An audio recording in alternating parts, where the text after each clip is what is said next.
Cuando pensamos en el tiempo especial que hoy nos permite el Señor disfrutar como iglesia, de enviar a estas familias, podríamos pensar cuál es la clave para que la obra del Señor ahí pueda crecer, se pueda desarrollar. ¿Hay alguna técnica, alguna estrategia que en algún seminario alguien haya inventado y que pueda garantizar que la obra del Señor va a prosperar y va a seguir? Y la verdad es que no hay nada, ninguna técnica ni ningún plan en el que podamos confiar. Solo confiamos en una promesa. Confiamos en el Señor que dijo, yo edificaré mi iglesia y las puertas del Hades no prevalecerán contra ella.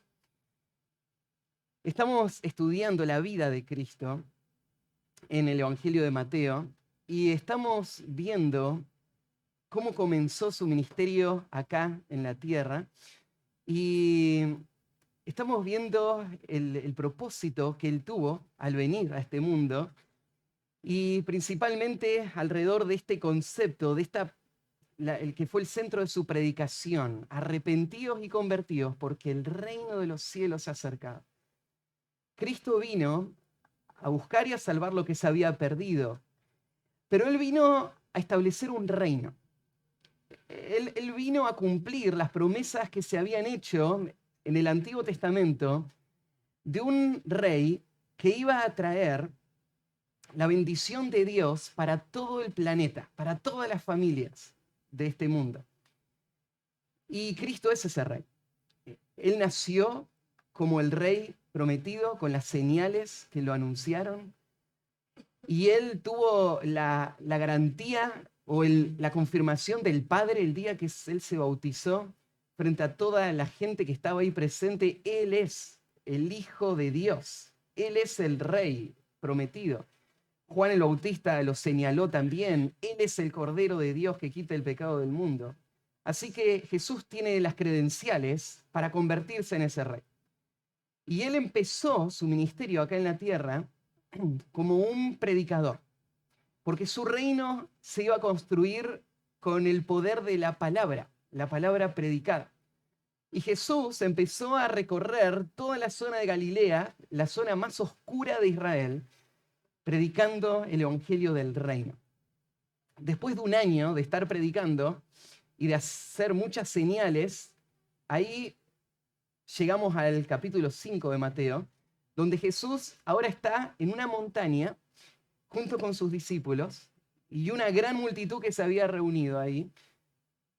Y él va a predicar el sermón más famoso de toda la historia. Podríamos decir el sermón tal vez más importante de toda la historia.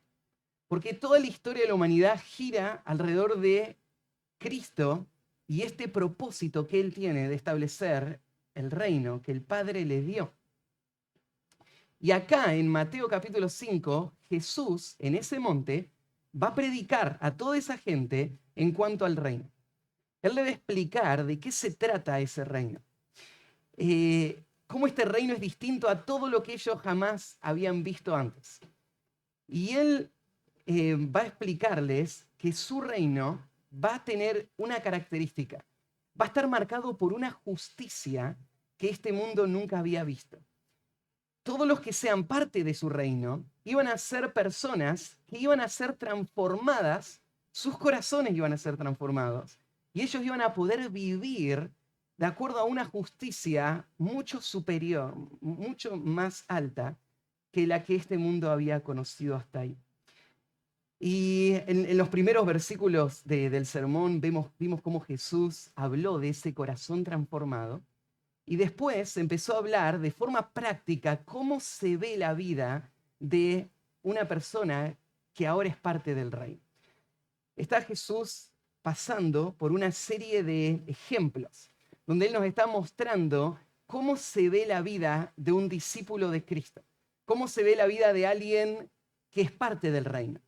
Y eso tiene que ver con nosotros hoy, porque cuando estudiamos estos pasajes, tenemos que mirar nuestra vida y pensar, el reino de Cristo está acá.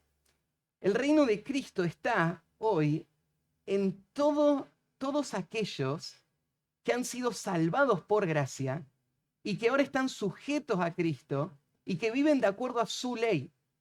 Hoy la iglesia es la expresión de ese reino. Y cuando leemos nosotros estos pasajes, tenemos que mirarnos y pensar, somos nosotros, hombres y mujeres, que reflejamos esta ética del reino que Cristo está señalando acá. En el tiempo de Cristo había muchos religiosos que iban a quedar afuera del reino. Iban a quedar afuera del reino porque ellos no estaban interesados en un cambio de corazón. Ellos solamente querían una apariencia de piedad. Ellos solamente querían algo externo, algo estético, pero no querían un cambio de vida. Y entonces Jesús los va a denunciar a ellos, a los religiosos de esa época, y les va a decir, ustedes están afuera del reino. Porque los que son parte de mi reino son personas que fueron cambiadas en su corazón y que van a vivir una justicia práctica, interna y externa. Entonces, ese día, cuando Jesús predicó este sermón, había muchos en la audiencia que iban a ser incomodados porque se iba a dejar ver que ellos no eran verdaderos seguidores de Cristo. Eran personas que vivían una justicia solo de apariencias. Y era importante que ellos se den cuenta que ellos eran hipócritas, porque ningún hipócrita iba a heredar el reino de Cristo. Y entonces, en un sentido, cuando Jesús está predicando, Jesús está apelándole a ellos y está diciéndoles, ustedes están afuera, sin importar su historia, su linaje, sin importar cuánto ustedes están haciendo en la obra del Señor, ustedes están fuera del reino. Porque su justicia es solamente una justicia humana, es una justicia de apariencia, es una justicia de hipocresía. Y Jesús le va a llamar a venir al reino.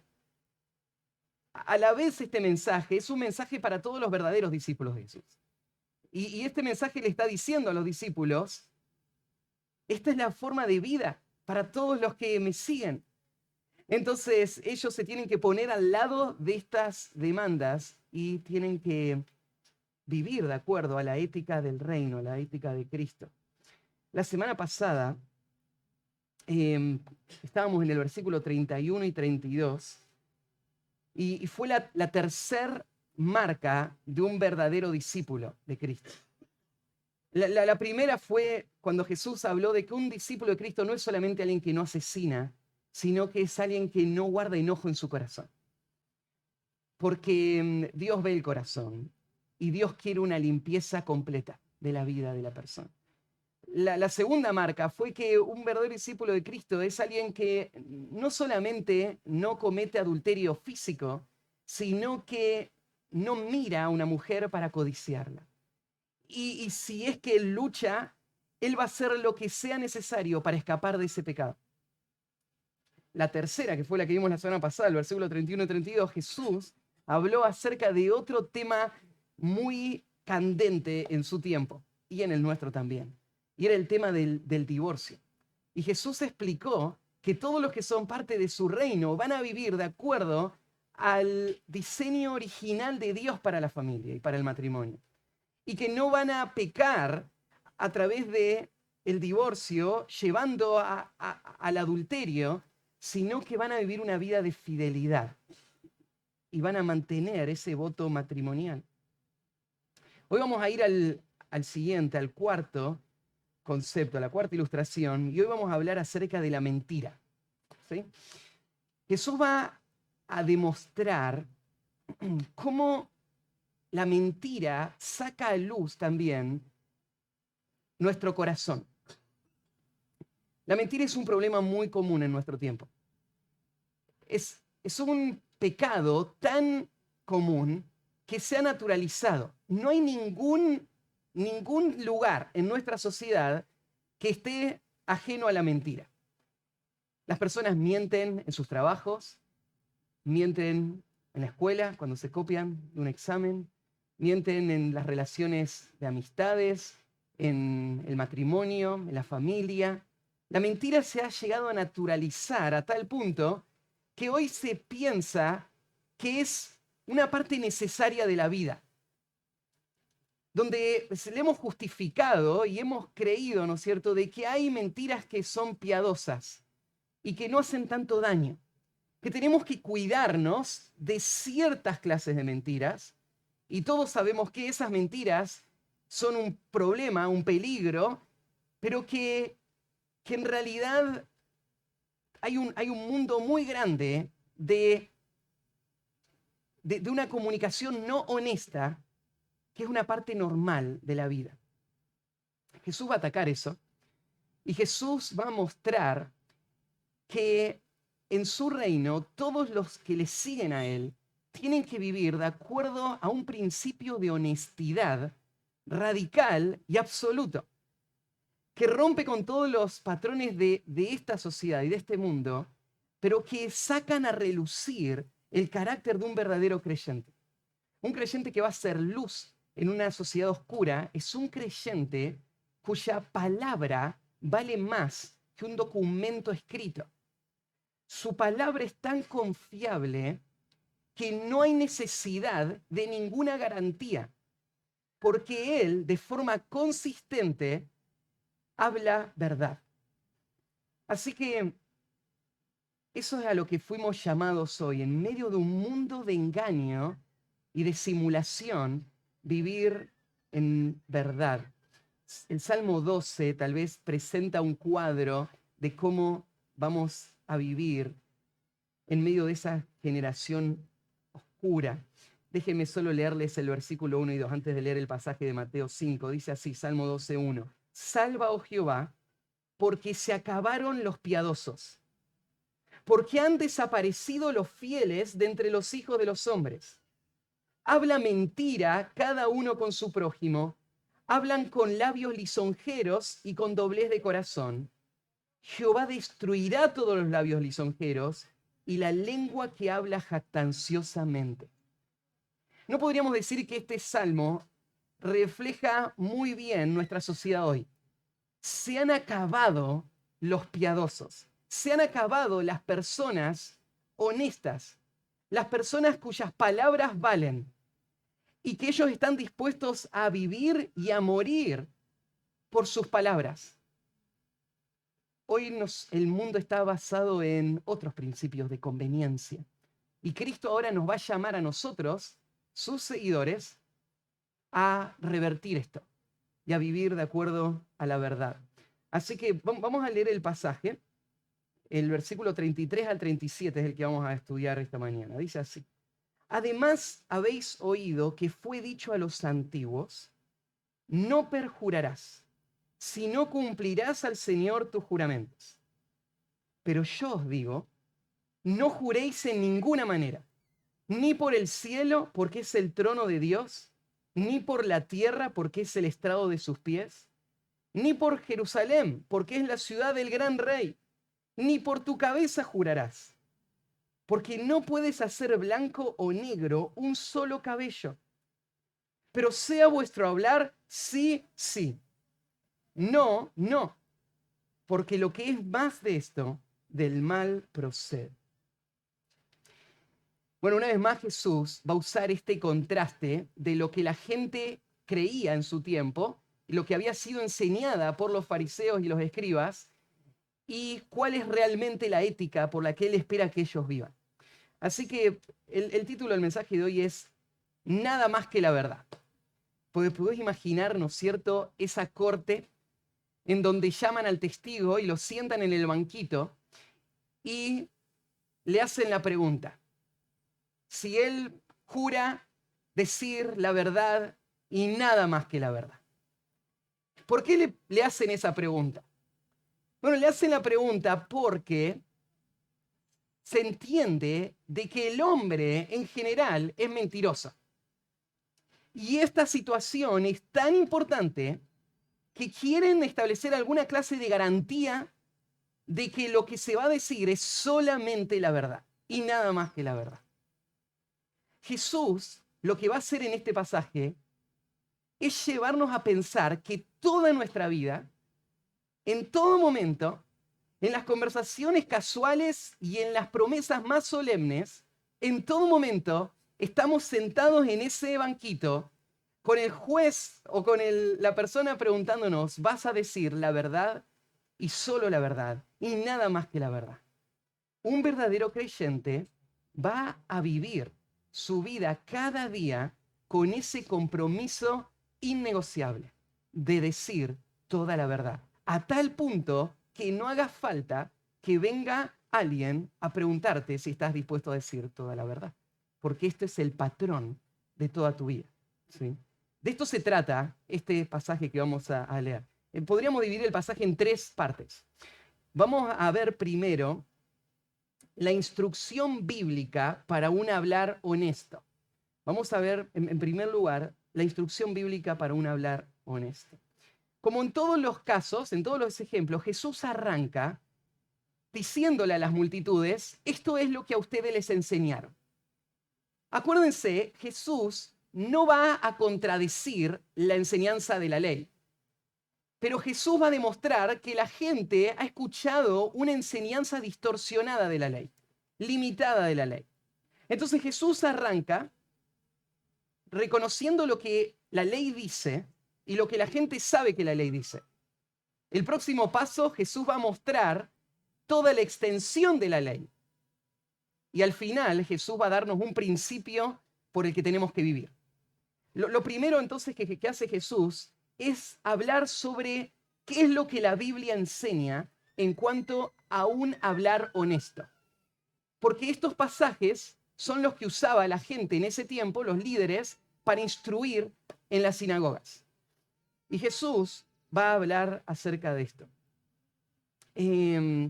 Lo que Jesús va a demostrar acá, cuando habla de esto es lo que han oído, Él va a demostrar cómo los fariseos se habían quedado cortos en la intención de la ley.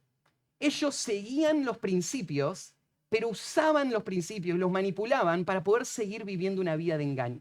Así que vamos a ver qué es lo que Jesús señala de lo que la Escritura dice en cuanto a esta vida de honestidad. Primero, leemos ahí en el versículo 33, además habéis oído que fue dicho a los antiguos. Hay algo interesante acá en el texto que no se ve tan claro en el español, pero esa palabrita además, con la que empieza el versículo 33, es la primera vez que aparece, y es la única vez que aparece en toda la lista de ejemplos que está dando Jesús. Jesús dio 3 ejemplos y sumó las 3 ideas, y ahora dice además, y nos va a dar 3 ideas más.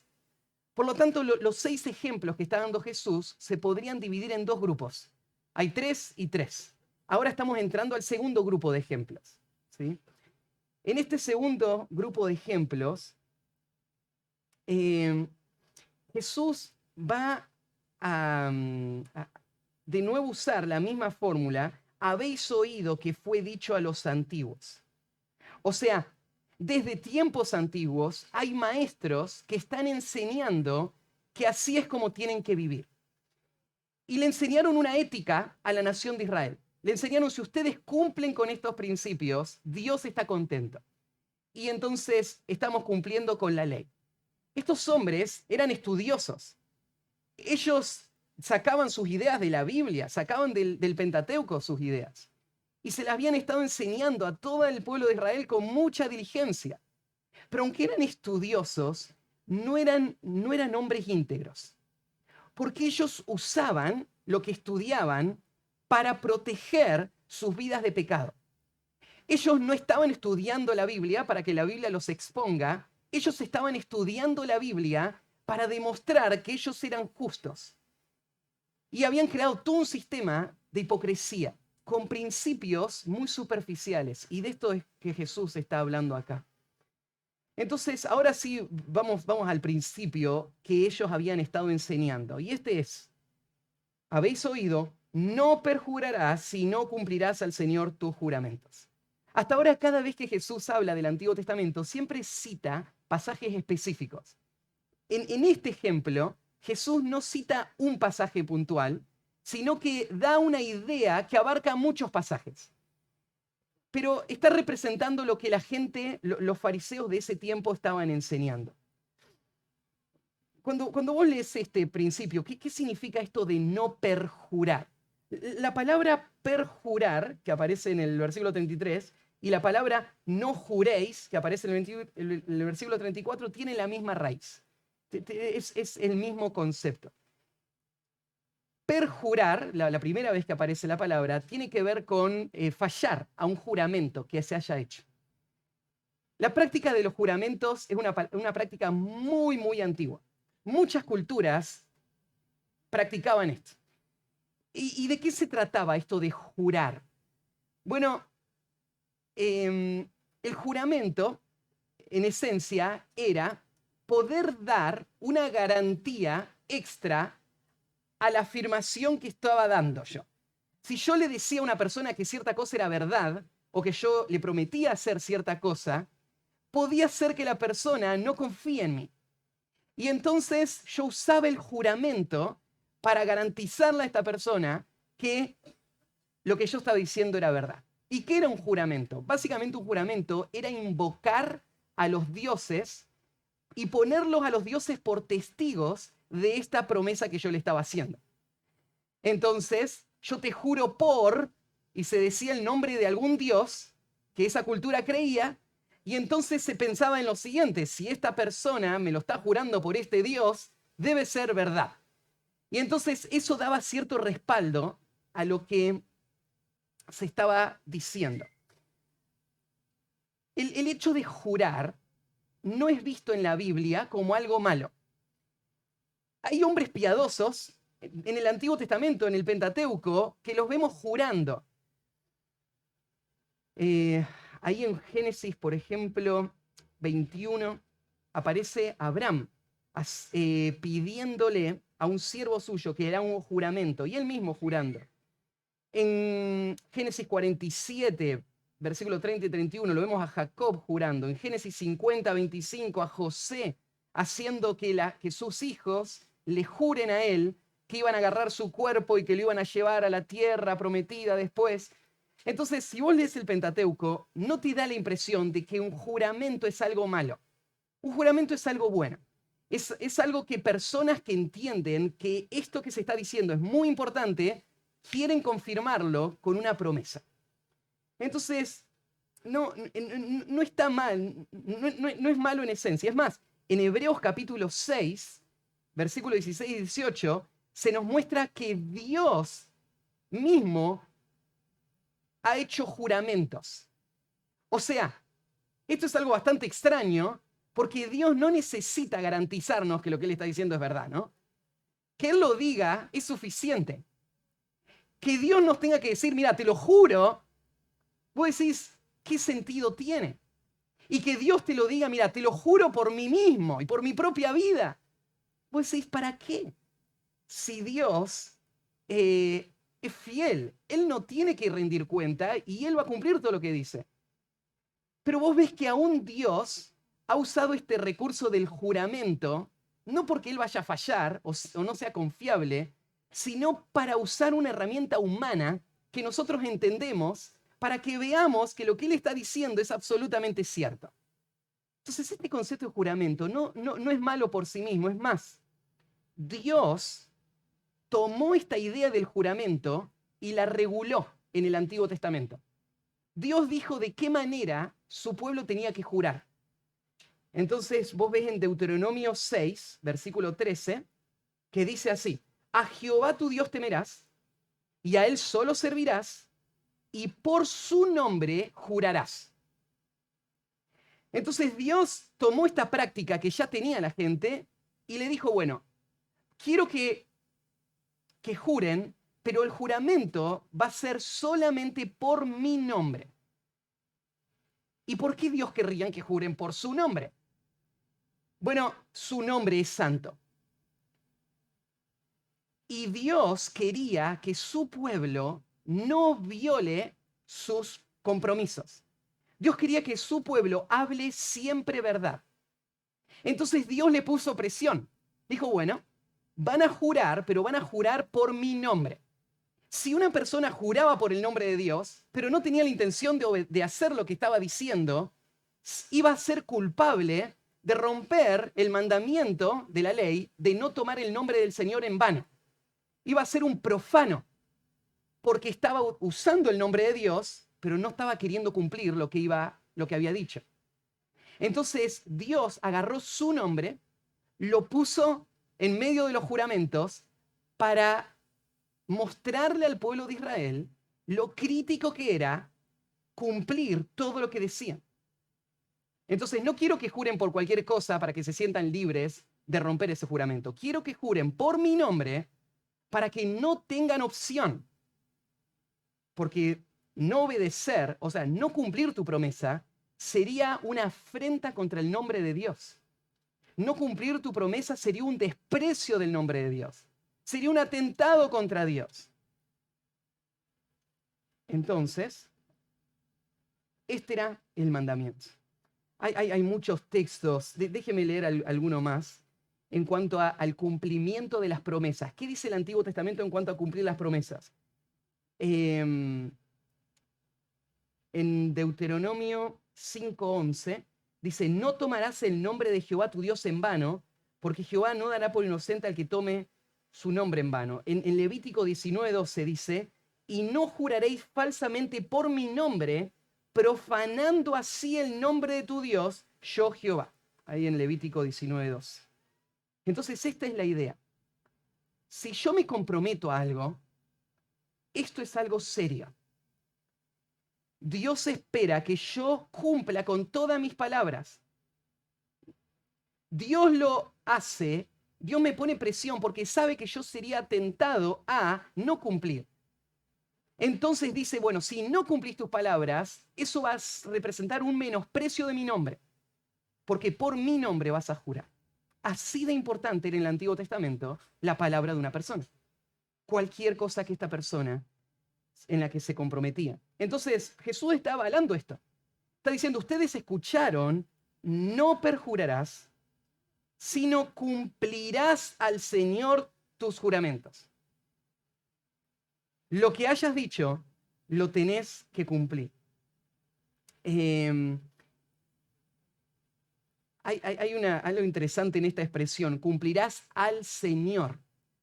Ahí la expresión al Señor está indicando que el que va a ser afectado por mi promesa en última instancia es Dios mismo.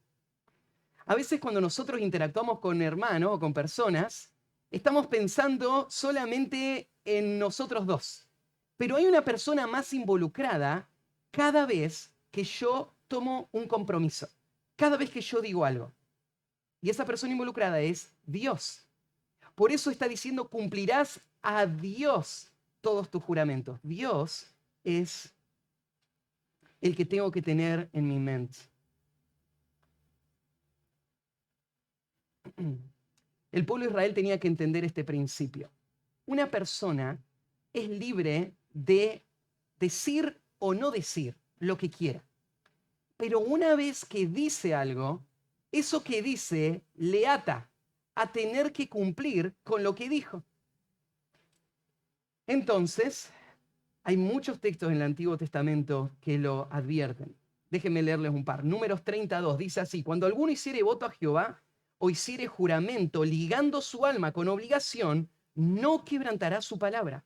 Hará conforme a todo lo que salió de su boca. O Deuteronomio 23:23. Pero lo que hubiere salido de tus labios lo guardarás y lo cumplirás, conforme lo prometiste a Jehová, tu Dios, pagando la ofrenda voluntaria que prometiste con tu boca. Entonces, uno podría decir, bueno,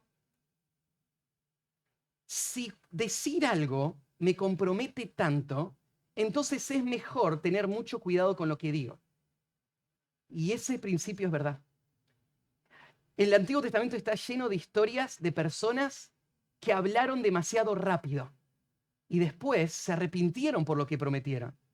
Y hubo grandes consecuencias, pero ya no podrían retractarse porque su palabra había salido. Y esto es algo que haríamos bien en considerar.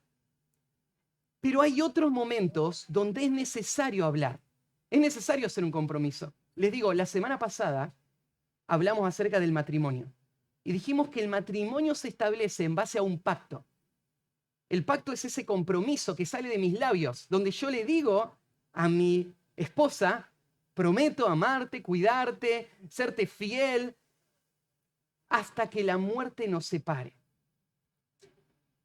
Eso que yo dije, esas palabras, tienen valor. Y si no fuera a ser por ninguna otra razón, solamente el hecho de que yo le hice la promesa a mi esposa, supongamos que yo encuentro un versículo la semana que viene que me dice que me puedo divorciar sin ningún problema. Todavía tengo otra situación. El día que yo me casé con Neri, por la razón que haya sido, yo le dije a Neri, hasta que la muerte nos separe. Yo no puedo romper esa promesa. Si, aunque Dios lo permitiría, mis palabras no lo permitirían. Porque lo que yo digo tiene un carácter permanente para Dios. Dios lo toma en serio. Y eso es final. Cumplirás a Dios todo voto que hayan hecho. Luego decís, bueno, es mejor entonces no comprometerse. No, no, no. Porque el matrimonio tiene que durar toda la vida. Entonces lo que es mejor es comprometerte y cumplir tu compromiso toda la vida. Eso es lo que Dios espera. Entonces podríamos pensarlo de esta manera. Hay dos cosas que Dios tiene en mente. Dios tiene en mente que le demos valor a nuestras promesas y que hagamos las promesas necesarias para que nuestras palabras nos aten a tener que cumplir lo que de otra manera seríamos tentados a abandonar. Y es bueno estar atado a cumplir ciertas cosas. Es bueno hacer votos. Es bueno hacer pactos. Pero todo lo que le prometo a Dios, tengo que cumplirlo. En el transcurso de toda mi vida. Yo me acuerdo de niño, a los 8 años, en un fogón, ahí en Monte, donde yo le dije a Dios por primera vez que yo le iba a consagrar toda mi vida a Él. Sea lo que sea que haya pasado en ese momento, tal vez vos decís, bueno, pero Matías, eras 8 años, no entendías todo lo que eso implicaba, probablemente, pero yo se lo dije, ¿no? Y Dios lo escuchó. Yo no tengo opción. Yo no puedo hacer otra cosa. No puedo dedicarme a nada más. Porque yo le dije a Dios que iba a vivir para Él todo mi tiempo, con todas mis fuerzas. Y Dios lo escuchó. Y yo soy responsable durante toda mi vida. Por cada promesa que hice. Esto el Antiguo Testamento es muy claro en afirmar. Más bien el Antiguo Testamento exalta esta virtud de la fidelidad a nuestros pactos y a nuestras promesas. Mirá, por ejemplo, el Salmo 15 dice así: Jehová, ¿quién habitará en tu tabernáculo? ¿Quién morará en tu santo monte? Aquel a cuyos ojos el vil es menospreciado, pero honra a los que le temen, los que temen a Jehová. Y mirá el versículo 4. El que aún jurando en daño suyo, no por eso cambia. Al final del versículo 4, en el Salmo 15, tiene esa expresión. ¿Quién va a estar en la intimidad de Dios? ¿Quién va a tener el favor de Dios? Es la persona que va a cumplir su promesa aun cuando esto traiga graves consecuencias a su propia vida personal. Aun cuando sea en su propio daño, no por eso cambia. Una persona fiel es la persona que Dios busca. El Salmo 24, 3 y 4. ¿Quién subirá al monte de Jehová? ¿Y quién estará en su lugar santo? Limpio de manos y puro de corazón. El que no ha elevado su alma a cosas vanas, ni jurado con engaño. Él prometió, lo que prometió, lo cumplió. Esa es la persona que va a estar en la intimidad con Dios. Entonces, Jesús dice, ustedes escucharon que les enseñaron esto. Y vos decís, pero Matías, si los fariseos enseñaban esto, Entonces, ¿qué hay de malo? Ojalá nosotros tengamos gente que nos enseñe esto. Necesitamos entender el valor de la palabra. Pero Jesús va a demostrar que aún esta enseñanza de los fariseos se quedaba corta de todo lo que la ley implicaba. Porque los fariseos habían logrado encontrar un sistema en el que estos mandamientos de los juramentos servían para engañar. Pues sí, ¿cómo? ¿A quién se le puede ocurrir un ejemplo así? Bueno, hay dos problemas que vamos a ver ahora en el próximo punto que Jesús va a señalar en los fariseos. Dos malos usos de los juramentos. El primer mal uso del juramento tiene que ver con usar los juramentos de una forma cotidiana para las cosas más insignificantes posibles. O sea, imagínate una persona que te dice, sí, hoy nos vemos a las 3 de la tarde. Te lo juro por Dios que nos vemos a las 3 de la tarde. Pues sí, pero espera, ¿por qué hace falta que me jures por Dios que vas a venir a las 3 de la tarde? ¿No sería suficiente con que me lo digas? Yo debería confiar en vos. Pero vos sabés que cuando una persona exagera demasiado en cuanto al juramento, más bien tenés que sospechar de que esta persona no va a cumplir lo que te está diciendo, ¿no? Pero los fariseos habían hecho el concepto de juramento, lo habían convertido en algo vano, en algo tan pisoteado que lo que hacía era más bien poner en duda la sinceridad de querer vivir de acuerdo a sus palabras. Este era el primer problema, ahora lo vamos a señalar. El segundo problema es que ellos habían encontrado la trampa para no tener que cumplir sus juramentos. Porque te acordás que Dios había dicho que tenían que jurar en su nombre, ¿sí? Y solo en su nombre. Y si juraban en su nombre, tenían que cumplir sí o sí lo que decían. Entonces los fariseos habían encontrado la forma de no tener que cumplir lo que decían. Ellos te lo juraban, pero te lo juraban por otra cosa. Dice, te lo juro por el templo.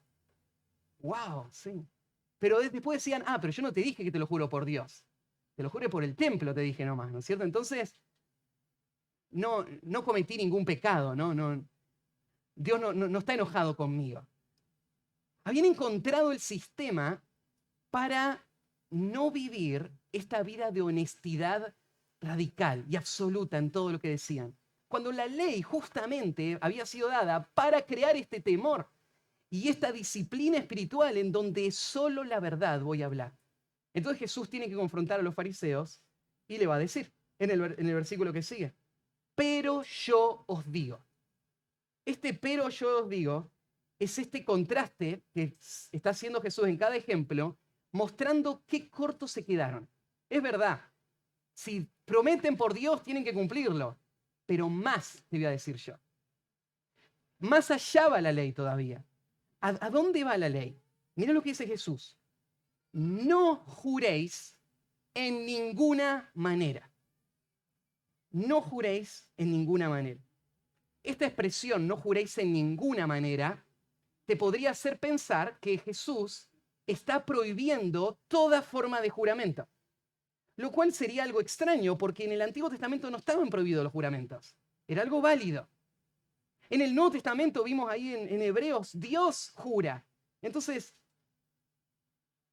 ¿Jesús cree que todo juramento es pecado? No. Jesús lo que está diciendo es, no juren más de esta manera. Basta de juramentos. Basta. Todas esas promesas vanas, vacías, todos esos compromisos que tomás, no hacen falta si vos vivís una vida honesta. La razón por la que vos seguís haciendo todas esas promesas huecas es porque no estás lidiando con el corazón. Es porque te estás permitiendo vivir una vida falsa. Entonces lo que Jesús dice es, basta de juramentos. Basta de juramentos. Y vos entendés por qué Jesús dice basta de juramentos. Es que hacer un juramento para una persona que no planea cumplirlo no te da ninguna garantía, ¿no? Hay un proverbio que hace un tiempo pasamos ahí como familia en Proverbios 14:5, muy sencillo, pero que va al punto en este concepto. Dice así, Proverbios 14:5. El testigo verdadero no mentirá, mas el testigo falso hablará mentiras. Pues sí, pero hace falta escribir un proverbio de eso, es obvio, ¿no? Pero pensá cómo se aplica a este principio de los juramentos. ¿Para qué jurar? O sea, si una persona dice la verdad, no va a mentir. No hace falta un juramento. Y si una persona miente, por más que te haya dado un juramento, igual te va a mentir, ¿no? Entonces el juramento no tiene ningún valor. En todas nuestras conversaciones, todo lo que tenemos que decir para dar garantías de que vamos a cumplir. Si vos no mentís, lo vas a hacer. Y si vos mentís, no sirve de nada todos los argumentos que me estás dando, ¿no es cierto? Igual mentís. No va a poder frenarse. ¿Por qué es eso? Mira, el sustento de las palabras no está en las promesas que hacemos con las palabras. El sustento de las palabras está en el carácter de la persona que está diciendo las palabras. Lo que da peso a las palabras y estabilidad y confiabilidad a las palabras no es la promesa que la acompaña, sino el carácter de la persona que las está diciendo. Por lo tanto, Jesús dice, basta de juramentos. Dejen de prometer y prometer y prometer. Lo que tienen que hacer es desarrollar un carácter fiel, donde ya no haga falta prometer más, porque lo que vos decís es confiable, porque hay un carácter atrás que lo sustenta. ¿Sí? El segundo problema era ellos, ¿se acuerdan que le había dicho? Ellos prometían por cualquier cosa, y el segundo problema era que usaban estas técnicas. Es como, estaba escuchando a un predicador explicar este pasaje que decía, es como en los niños que ponen su mano atrás, ¿no es cierto?, y cruzan los dedos, y te dicen todo, y después te dicen, pero tenían los dedos cruzados. O sea, es algo tonto, ¿no es cierto? ¿Qué significa que tenían los dedos cruzados? Vos me dijiste eso, ¿no? Los fariseos parece que eran como que estaban en un juego de niños, argumentando que como no prometían por el nombre de Dios, entonces no era tan grave si fallaban en no cumplir su promesa. Y mirá cómo Jesús los confronta. Y le dice, pero yo os digo, no juréis de ninguna manera, ni por el cielo, porque es el trono de Dios. Está bien, vos decís, yo no te lo juré por Dios, te lo juré por el cielo. Pero Dios gobierna el cielo. Dios y el cielo son inseparables. O sea, Dios está en el cielo y Dios tiene que ver con el cielo y Dios controla el cielo. Entonces, no hay ninguna diferencia, prometer por el cielo o prometer por Dios. Lo segundo, ¿no es cierto? Dice, ni por la tierra, porque es el estrado de sus pies. O sea, Dios domina la tierra, Él gobierna la tierra. Entonces, ni por la tierra ni por nada en lo que está en la tierra. Te lo prometo por el árbol. Pero ¿quién es el dueño del árbol? ¿Quién es el que creó el árbol? Es Dios el que lo hizo. Entonces, ¿cómo me vas a prometer por el árbol sin tener en mente que Dios está por sobre el árbol, que me lo estás diciendo? Lo que sea que hayas dicho, ¿no? En cuanto a la tierra. Ni por la tierra, ni por Jerusalén. Porque es la ciudad del gran rey. De nuevo estos argumentos, ¿no es cierto? Dios está en todo. Si vos me hablas del cielo, Dios está en el cielo. Si vos me hablas de la tierra, Dios está en la tierra. Jerusalén es la ciudad del gran rey. Pues sí, bueno, está bien, no lo prometo por nada de lo que hay ahí afuera, lo voy a prometer por mi propia vida. Te lo prometo sobre mi propia vida. O sea, viste cuando te dice, mira, si no te cumplo que me parte un rayo. Te dice, ¿no? Por mi propia vida te lo digo. Y Jesús dice, pero espera, vos no podés cambiar ni el color de un pelo de tu cabeza. ¿Pensás que estás en control de tu propia vida? Como para hacer una promesa por tu propia vida. ¿Quién está en control de tu propia vida? Dios está en el control de tu propia vida. Entonces, ¿qué son todas estas promesas? Lo que Jesús le está mostrando acá a los fariseos es un concepto que nosotros necesitamos tener. Y es este. Todo juramento que hacemos, cada compromiso que tomamos, lo estamos haciendo en la presencia de Dios, con Dios como testigo. Yo no puedo separar el mundo secular del mundo espiritual y pensar, bueno, cuando vengo a la iglesia no puedo mentir, pero en mi trabajo sí puedo mentir. Porque así funciona el trabajo. ¿Qué voy a hacer? Todos mienten. Pero ¿quién es el que gobierna sobre tu trabajo y sobre todas las cosas? Es el mismo Dios que está acá en la iglesia. Es algo absurdo, es algo ingenuo dividir nuestra vida y pensar de que hay cosas en las que sí podemos mentir y otras en las que no podemos mentir. No. Si por ejemplo, no sé, si le prometí a Dios que le iba a servir, tengo que cuidar, tengo que vivir de acuerdo a eso. Pero en cuanto a lo que le digo a otra gente, no, porque eso no es tan importante. Pero lo que está diciendo Jesús es, Dios está en todo.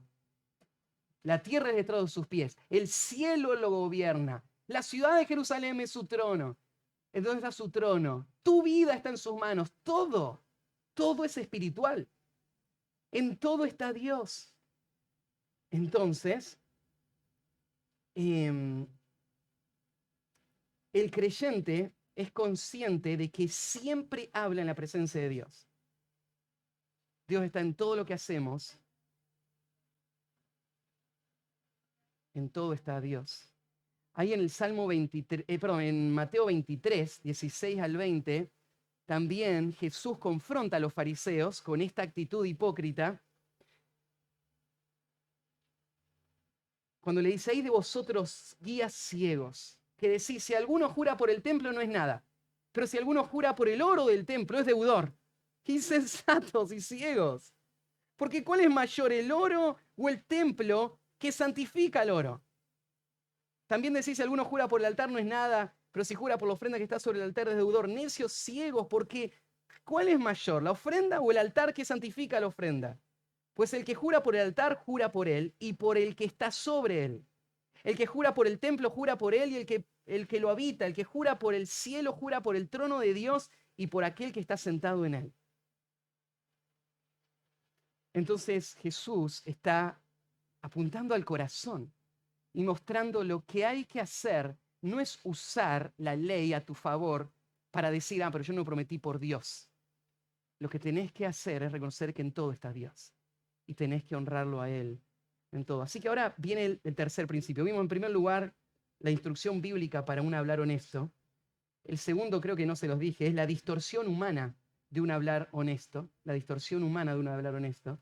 Y en tercer lugar, la prescripción divina hacia un hablar honesto. La prescripción divina hacia un hablar honesto. Ahora va a venir el principio. Jesús te lo va a resumir y te va a decir, así es como hay que vivir. Cada creyente, cada discípulo tiene que vivir de esta manera. Versículo 37. Pero, sea vuestro hablar, sí, sí, y no, no. O como él lo dijo, que tu hablar sea con un enfático sí o con un enfático no.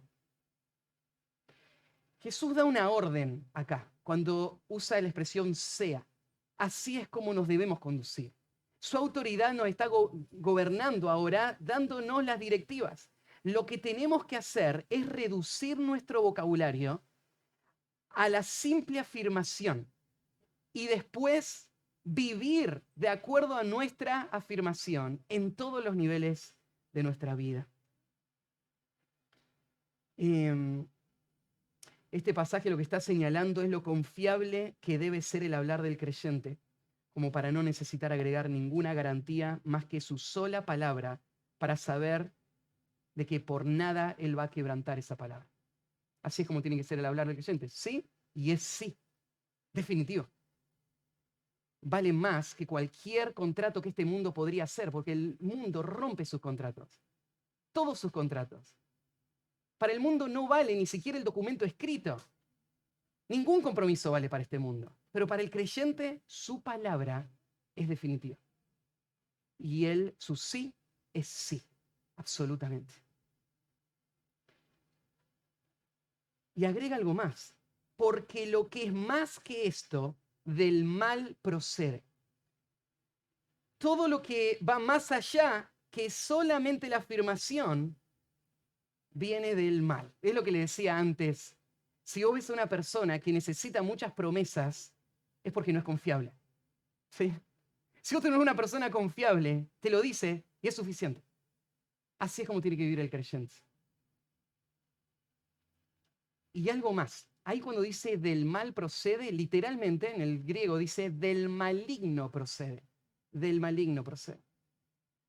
Y esto está relacionando toda mentira con Satanás, que es el padre de toda mentira. Desde Génesis capítulo 3, su engaño a Eva, en el resto de las escrituras, él es un mentiroso y es un padre de toda mentira. Toda mentira encuentra su origen en Satanás mismo. Por eso un creyente que miente es una contradicción conceptual, ¿no? Porque él profesa estar en Cristo, el cual es la verdad. Y él está gobernado por las escrituras, que son verdad. Y él fue salvado hacia una nueva naturaleza que tiene como característica la verdad. Por eso la mentira es algo contrario al creyente, en todas sus formas, su forma secular y en su forma espiritual, en todas las relaciones, en todas las dimensiones de compromisos, los que son simples y cotidianos y los que son trascendentes y muy importantes. El creyente cumple sus promesas. Lo que va es más de eso, del mal proceder. Tal vez el ejemplo bíblico triste de la promesa que evidencia a un hombre culpable es Pedro. ¿Se acuerdan Pedro ahí en el jardín del sumo sacerdote cuando a Jesús lo apresaron y él estaba esperando ver lo que iba a pasar? Y estaba calentándose en un fuego y una mujer lo reconoce y le dice, vos también estabas con Jesús. Su primera reacción fue mentir, ¿no? No, no, yo no estaba con Jesús. De verdad. Al rato, otra persona. Sí, vos sos Galileo, se nota en tu forma de hablar. Y Pedro no solamente dice, no, no, yo no lo conocía a Jesús. Pedro jura y dice, pero por Dios te lo prometo.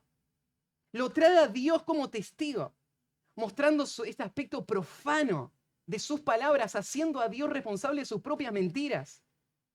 Y como si eso no fuese a ser suficiente, vino la tercera vez alguien.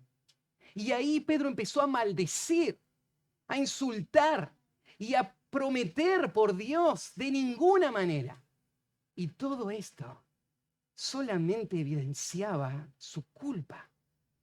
Él estaba mintiendo y él necesitó todos esos argumentos cuando cantó el gallo, el dolor. Por lo bajo que había caído, usando el nombre de Dios de esta manera, traicionando a Jesús de esta manera y sus lágrimas amargas. Lo que es más que esto viene del maligno.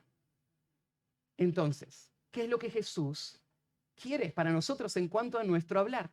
Jesús quiere que nuestro hablar, en nuestra conversación cotidiana, no requiera ninguna garantía más que solamente nuestro carácter confiable.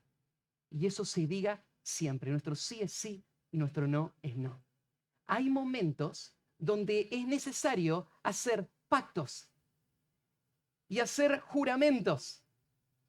Esos juramentos tienen que ser dejados para esas circunstancias especiales y tienen que cumplirse aunque tu vida esté en juego. Porque Dios es el testigo, siempre, en todas las ocasiones. Déjenme cerrar con algunas aplicaciones. Ahí en Santiago 5:12 dice así, pero sobre todo, hermanos míos, no juréis, ni por el cielo, ni por la tierra, ni por ningún juramento, sino que sea que vuestro sí sea sí y vuestro no sea no, para que no caigáis en condenación. Entonces, la primera pregunta ¿es tu carácter confiable? ¿Es tu conversación tal que tu palabra es un hecho? Sin importar en qué dimensión o en qué ámbito, tenés que examinar tu conducta. Tal vez es en una agenda irrealista en donde no podés cumplir tus compromisos con personas cuando le decís voy a hacer esto y no lo podés hacer. Algo tan simple como eso. O cuando vos estás manipulando cosas para tu conveniencia y corriendo los márgenes de tus afirmaciones y lo que vos estás diciendo. O cuando vos literalmente estás ocultando cosas en tu corazón y no estás siendo honesto con vos y con las personas que hay a tu alrededor de lo que otros deberían saber. Tu carácter debe ser confiable, tu sí sea sí, tu no sea no. En segundo lugar, pienso en esas circunstancias en donde los creyentes deben hacer promesas y cumplirlas. Ahí en el Salmo 50:14 dice, sacrifica a Dios alabanzas y paga tus votos al Altísimo. ¿Le hiciste alguna promesa a Dios alguna vez en toda tu vida? Dios se la acuerda. Hay que cumplirla. No hay opción. Todos los pactos que hayas hecho en toda tu vida, el Señor espera que los cumplas. Ese es el sacrificio que Él está esperando. Salmo 76:11, prometed y pagad a Jehová vuestro Dios. ¿Vos estás pensando, menos mal que no le prometí nada? No, dice el salmista, prometéselo y después hacelo.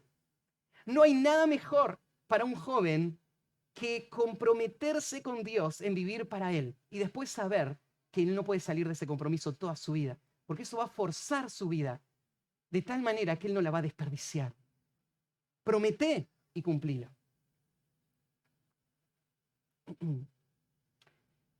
6 cosas aborrece Jehová y aún 7 abomina su alma. Los ojos altivos, la lengua mentirosa. Los labios mentirosos son abominación a Jehová, pero los que hacen verdad son su contentamiento. El labio veraz permanecerá para siempre, mas la lengua mentirosa solo por un momento. Por lo tanto, la mentira aborrezco y abomino, tu ley amo. Que esa sea la profesión de todos los que seguimos a Cristo. ¿Sí? Oramos y terminamos. Padre, gracias por este tiempo con tu palabra, en donde nuestro corazón ha sido expuesto y hay tanto que limpiar aún. Pienso, Señor, aún en las palabras de Pablo a la iglesia en Éfeso, cuando le dice, dejando la mentira, hablad verdad. Y dejar la mentira no es algo de un solo día, es algo que tenemos que practicar todos los días. No es algo que solamente depende de una decisión en este momento, sino que depende de una lucha con el pecado cada día. Pero te pedimos que lo hagas en nosotros. Queremos avanzar hacia una vida honesta, un hablar honesto. Nosotros que profesamos a Cristo, no solamente queremos la hipocresía de la imagen, sino queremos la realidad. Queremos honrarte a ti en nuestro corazón y vivir para tu gloria. Y te encomendamos esto a ti en el nombre de Cristo Jesús. Amén.